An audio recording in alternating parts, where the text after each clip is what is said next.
Perkenalkan, nama saya Indah Angelina dengan NIM D10122155. Di sini saya akan membawakan materi tentang definisi-definisi kesimpangan bencana.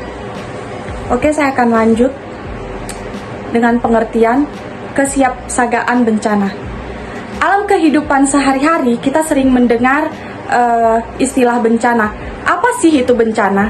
Bencana adalah kejadian di luar biasa yang disebabkan oleh faktor alam ataupun sebagai akibat ulah manusia yang menimbulkan korban jiwa, kerugian material, dan kerusakan lingkungan. Bencana timbul ketika kita tidak dapat mengatasi bencana dan sangat membutuhkan bantuan dari luar. Definisi kesimpangan bencana. Akibat kejadian bencana bisa menyebabkan jatuhnya korban jiwa, bahkan kematian. Bencana timbul karena tidak bisa mengatasi ancaman. Ancaman adalah fenomena alam yang berpotensi merusak hidup manusia. Salah satu daya untuk menahan kita dari ancaman, yakni membangun waduk, menghindari wabah penyakit, dan lain-lain. Yang kedua itu ada siklus bencana. Mari kita mengenal bencana berdasarkan waktunya. Pertama, bencana yang terjadi secara tiba-tiba, misalnya gempa bumi, tsunami, longsor, banjir, dan lain-lain. Beberapa bencana memberikan tanda sehingga kita bisa menyelamatkan diri. Tetapi ada yang sulit dibaca karena teknologinya kurang canggih. Bencana yang terjadi secara perlahan sehingga kita bisa menghindarinya agar tidak banyak jatuhnya korban. Misalnya, kekeringan dan kerusakan alam dan lain-lainnya. Perkenalkan, nama saya Dewi Amalia Purnamasari dengan nomor standbook D101222179. Yang ketiga yaitu prabencana. Sebelum bencana itu terjadi, ada beberapa langkah yang bisa kita lakukan. Yang pertama A. Kesiapsiagaan. Kesiapsiagaan adalah upaya-upaya penggunaan kemampuan untuk secara cepat dan tepat merespon bencana. Yang B. Mitigasi. Mitigasi adalah upaya-upaya untuk mengurangi akibat ancaman bencana. Yang keempat, pada saat bencana kita harus melakukan yaitu menghindari dan mencari bantuan aparat pemerintah seperti PMI, tim SAR, polisi, atau yang ada di sekitar. Yang kelima itu setelah bencana, saat keadaan sekitar sudah mulai aman dan sudah kembali seperti biasa, kita itu harus berpikir optimis bahwa tidak akan terjadinya lagi gempa atau bencana susulan. Dan kita akan harus memulainya dari awal agar semuanya kembali lagi dari awal, seperti bangunan yang sudah roboh kita bangun kembali agar kita tidak lagi tinggal di tempat pengungsian. Perkenalkan, nama saya Ahmad Renji Distanto dengan NIM D101222285. Di sini saya akan melanjutkan materi dari teman saya sebelumnya, yaitu tentang kesiapsiagaan bencana.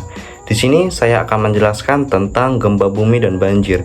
Yang pertama adalah gempa bumi. Gempa bumi adalah getaran atau guncangan yang terjadi di permukaan bumi akibat pelepasan energi dari bawah permukaan secara tiba-tiba yang menciptakan gelombang seismik. Gempa bumi biasa disebabkan oleh pergerakan lempeng bumi atau kerak bumi. Selain itu, gempa bumi juga bisa disebabkan oleh letusan gunung api. Kemudian adalah banjir. Banjir adalah peristiwa bencana alam yang terjadi ketika aliran air yang berlebihan merendam daratan. Pengarahan banjir Uni Eropa mengartikan bahwa banjir sebagai perendaman sementara oleh air pada daratan yang biasanya tidak terendam air. Dalam arti air mengalir, kata ini juga dapat berarti masuknya pasang laut. Banjir diakibatkan oleh volume air di suatu badan air seperti sungai atau danau yang meluap atau melimpah dari bendungan sehingga air keluar dari sungai itu.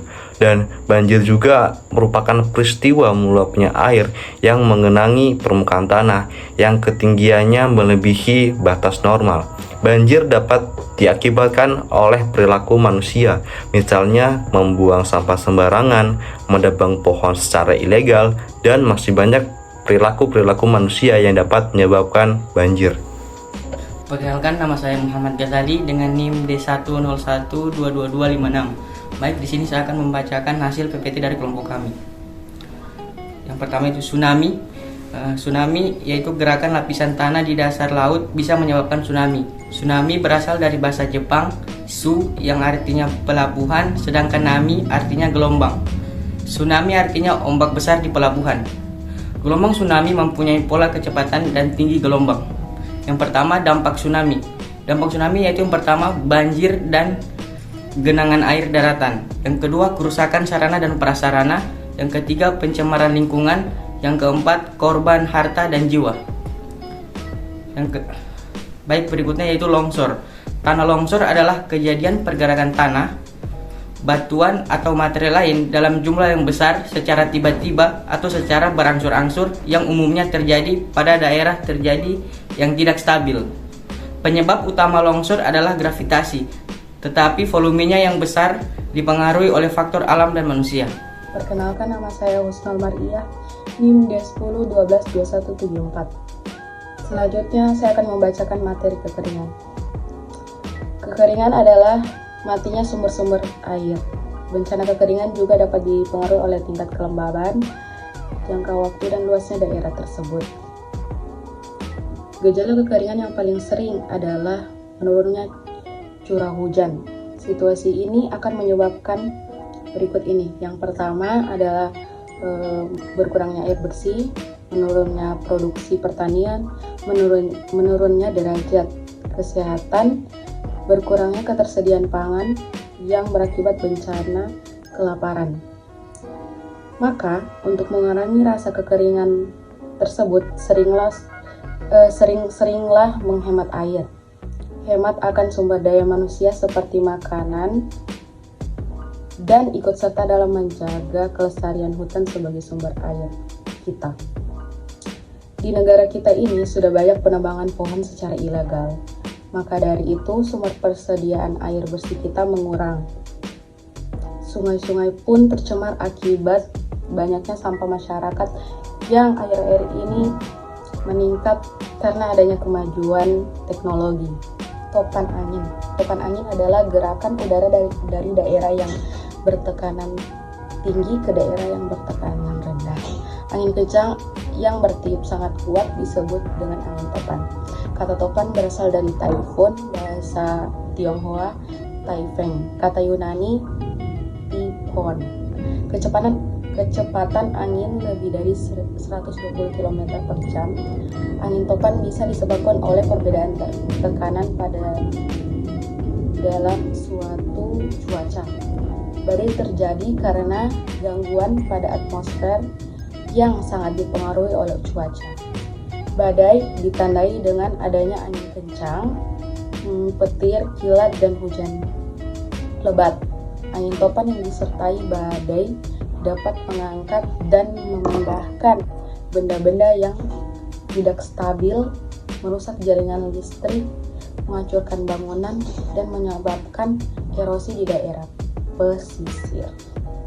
Perkenalkan, nama saya Emre Rizky Lulhaq, NIM D101223110. Selanjutnya, gunung berapi. Pengertian gunung berapi adalah gunung yang sangat aktif. Volcano berasal dari bahasa Inggris dari bahasa Yunani atau Uranus, yang berarti gunung api. Letusan gunung api adalah endapan magma yang keluar akibat dorongan gas yang bertekanan dari perut bumi. Letusan gunung api menyembur sampai 18 km, sedangkan aliran lavanya bisa mencapai jarak 90 km. Perkenalkan, nama saya Citra Jayani dengan NIM D101222227. Perubahan iklim. Secara alamiah, sinar dan panas matahari dipantulkan ke angkasa dan sebagian lainnya ditangkap oleh gas rumah kaca yang ada di atmosfer. Gas rumah kaca adalah gas-gas yang berfungsi sebagai panel cahaya yang termasuk gas rumah kaca antara lain karbon dioksida, dinitroksida, metana, sulfur heksafluorida, perfluorokarbon, dan hidrofluorokarbon. Dengan panel cahaya ini, bumi sangat panas untuk ditinggali. Pemanasan global. Pemanasan global adalah kenaikan rata-rata temperatur bumi yang menyebabkan perubahan iklim dan menyebabkan perubahan siklus hujan. Suhu bumi jauh lebih tinggi dari biasanya.